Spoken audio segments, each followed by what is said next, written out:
Hey, what's up guys, Totallydubbed here. Today I'm doing a video review on the AOC AGON AG241QX.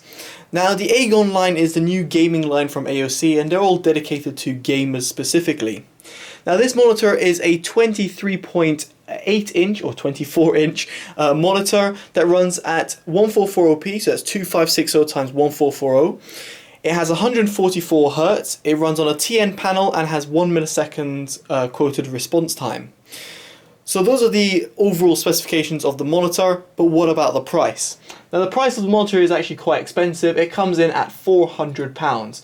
I'll link down in the description below of different resellers who are currently selling it. The monitor is pretty much brand new, as in it's the end of September right now and it's pretty much brand new, so prices are very much expensive, but that is the retail price from AOC. Now what are the other specifications? Well, I'm going to go into that in terms of the inputs. So first of all, you've got DVI-D, you've got two HDMI ports, one of them being MHL compatible, and I think, if I'm not mistaken, both of them are HDMI 2.0 ports. At least one of them is a HDMI 2.0 port, and I can guarantee that. Funny enough, it's not in the specs, but you can find that out through the OSD, which I'll show you later. You've got DisplayPort 1.2 also in there. Other than that, you've got audio inputs and outputs. You've got 4 USB 3.0 ports, one of which is a fast charging port for your mobile devices, therefore carrying over extra wattage to power your phone.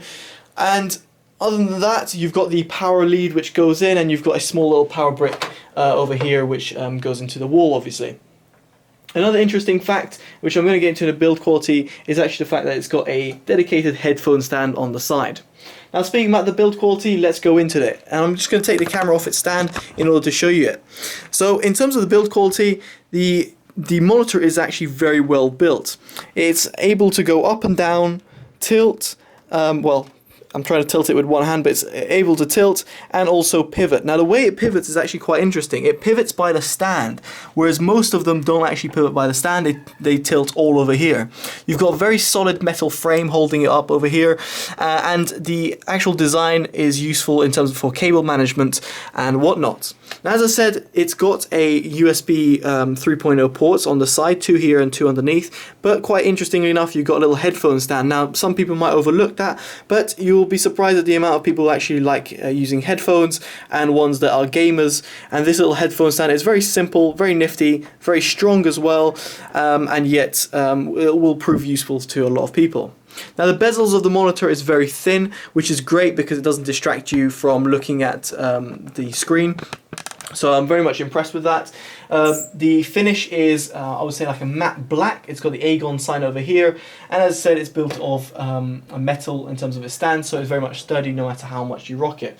I wanted to show you this, the up and down bit of it and tilting. It tilts as you would expect. I wanted it to tilt just a little bit more inwards, so its downwards tilt is not as much as its upwards one, which is a little bit of a shame because I know some people might be, say, lying down almost like a JDM style in CSGO and prefer it tilted down, and unfortunately you can't do that, which is a little bit strange. So it stays very much flat and doesn't go tilt anymore down.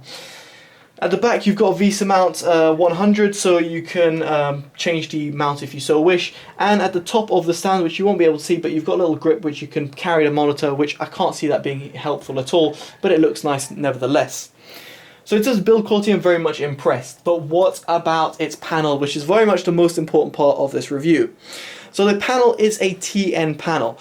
Now TN panels previously, I've never been very much impressed with TN panels. However, in this case, I was actually very much impressed by its color accuracy. With that said, you do get washed out colors. So I'm just going to reduce the EV of my camera to give you a bit more accurate representation of colors. I'm just going to flick through a little bit, a few pictures, sorry. So what I noticed, and I'm going through the pictures, is like, for example, this image, the image is very much vibrant. The colors are popping, unlike another AOC, it's not AOC, Asus monitor that I previously reviewed. The colors weren't popping and the colors weren't accurate at all. Whereas this, I feel, with the AOC, the colors are accurate, but despite being accurate, due to the panel type, they're a little bit washed out. So when I was opening, say, like Facebook, you could see a little bit of the contrast that was a little bit off. And I did try adjusting it, and there are certain settings that you could do, but no matter what setting I tried, I felt that the user calibration and the certain gamma settings that I went for were the ones that ended up with the best results. And no matter what setting I tried, no matter what sort of calibration, it ended up being a little bit washed out colors.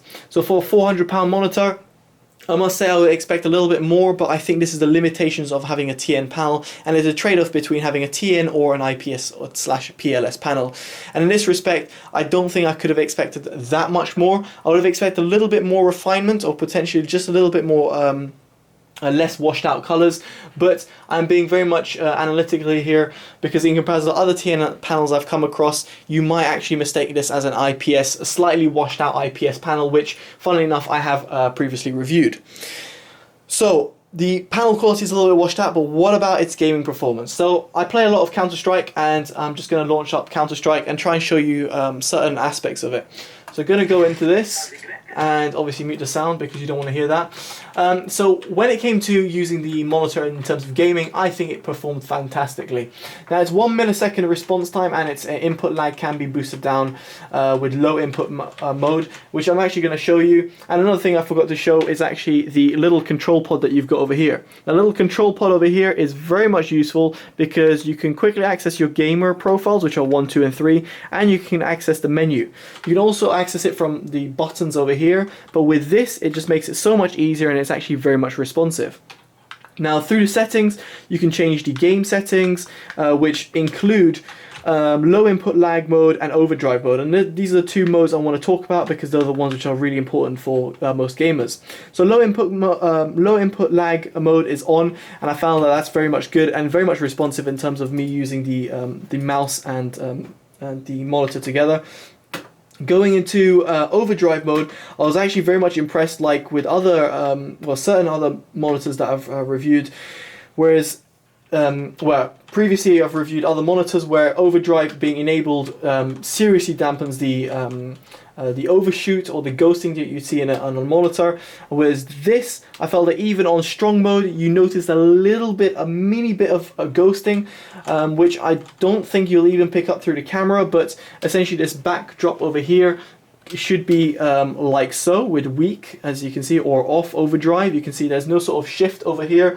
Again, it might be hard to pick up on camera, but over here now you see a slight shift. Now the shift is very, very minimal, and it's the same as my Acer monitor that I've got, which is the Acer got at the top of my head, XF270HU, which is also a 144p 144Hz monitor.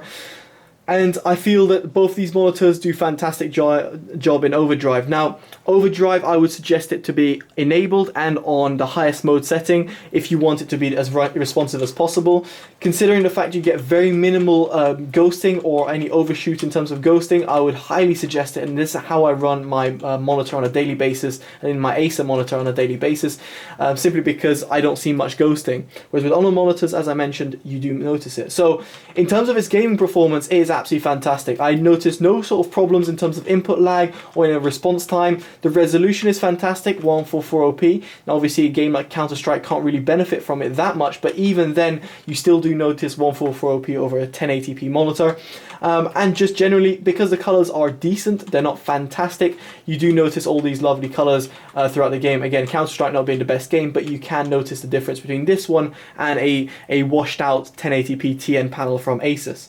So in that respect, I was very much impressed with its performance. And in order to conclude this, guys, I'm just going to say that this monitor is very much impressive for what it does. However, its price does kind of draw me back. And the reason behind that is because I'm comparing this monitor, a 24-inch a 144p monitor, with my monitor, which is down here. I've actually got 3 monitors, which are all mine, but this is a QX monitor, this is a 1080p AOC monitor, and this is a 144p Acer monitor. All different brands and all different purposes, but this is my main monitor, and it is a IPS panel versus a TN that you get on the AOC AGON. In my opinion, I would much prefer this because it also comes at £400 and it might not have the 1 millisecond response time and the low, well, it's actually got a very low input lag rating according to TFT Central, but it might not have the super low response time of 1 millisecond. However, nevertheless, I would still pick that just because it performs a fantastic job, and it's a little bit bigger. It's 27-inch versus 24, and gives you that beautiful IPS color. So, in my opinion, this Agon monitor is a good monitor. If I hadn't reviewed the Acer or haven't owned it previously, I would say that the AOC is a good monitor, but if it was just a little bit cheaper, let's say 300 quid or 320 quid, I would definitely suggest it.